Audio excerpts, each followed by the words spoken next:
and welcome to Gardener Keep. We're here in the kitchen. If you watched the video from yesterday, we freeze dried quite a few things. I have a tray full of cilantro. It was just an extra bundle that I bought when I made salsa.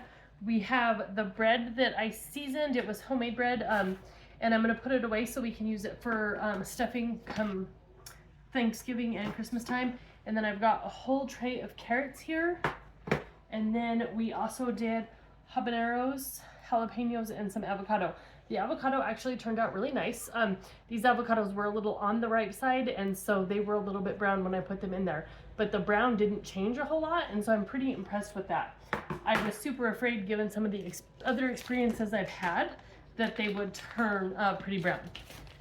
So we're gonna store these. The avocados are not mine. I actually did those for a friend. I am anaphylactically allergic to avocados, so I don't eat them.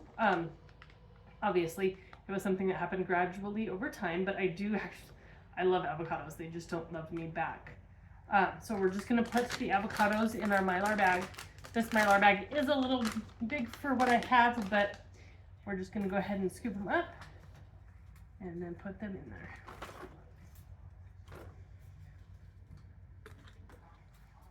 And as you can see, they look pretty good.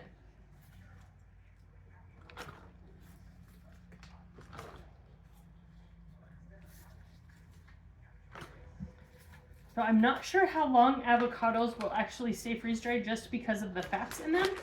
So that is something that I will let Miss Tanya be aware of when I give these to her. We did them just as a trial. I was throwing some other stuff in there and she asked me to do them.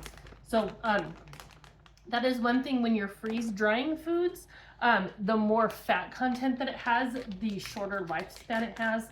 I've had bacon that has only lasted about 4 to 5 months in the freeze dryer. Possibly could have been because I didn't freeze dry it long enough, but it was pretty fatty bacon. I had actually tried to freeze dry jalapeno poppers and it just didn't work. Like I said, it worked, but they didn't last as long. So, and then the carrots, I'm just gonna put in this Mylar bag.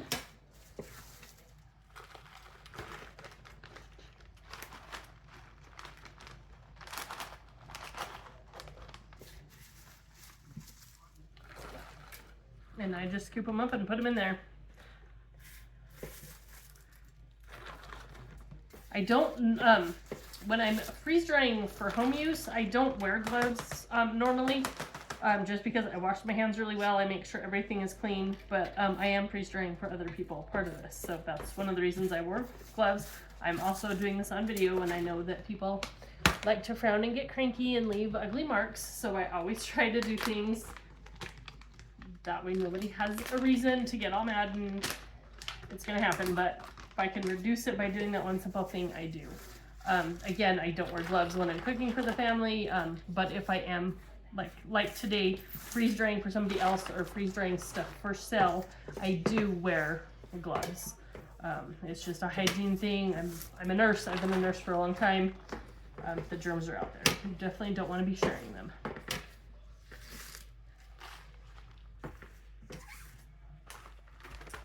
And then each one of these bags will get an oxygen absorber. Those bags, these are 100 cc oxygen absorbers, so each one of those bags will get 2 of these. The cilantro, I have a giant jar of freeze-dried cilantro. I love freeze-dried cilantro, and we use it just as fast as I can make it because freeze-drying amplifies the food and the flavors that you're getting. And so I'm just gonna put this right into this jar and then we'll squish it down. So yeah, so anything, any of your flavors are going to be amplified, especially your hot stuff, your peppers, habaneros, jalapenos, any of your peppers, they're going to be incredibly hotter and you don't need that many.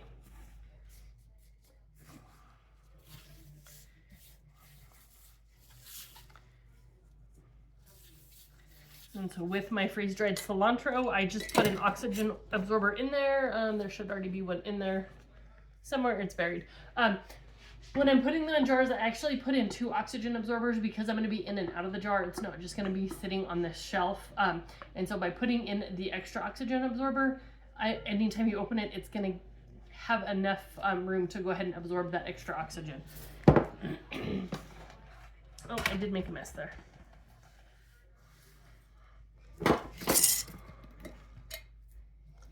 And the counters were all cleaned before I started this process. You know, that's one of the things when you're teaching people anything, you have to show them all the steps, because while most people know, there's gonna be those 2 or 3 people that are like, why are you doing that? Or they are trying to emulate what you were doing at home, but they didn't clean stuff, they didn't wash their hands, they didn't clean the countertops with bleach, and then they wonder why it didn't last or why it molded.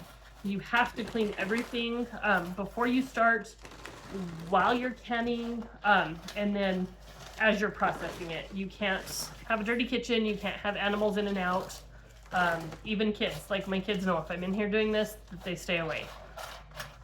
And it's just one of those things, you know, it's not so big of a deal now that they're older, but you know, it was always, okay, mom's gonna can. You guys need to come in, get your snacks, get lunch, you know, depending on the time of day, and then it's out of the kitchen.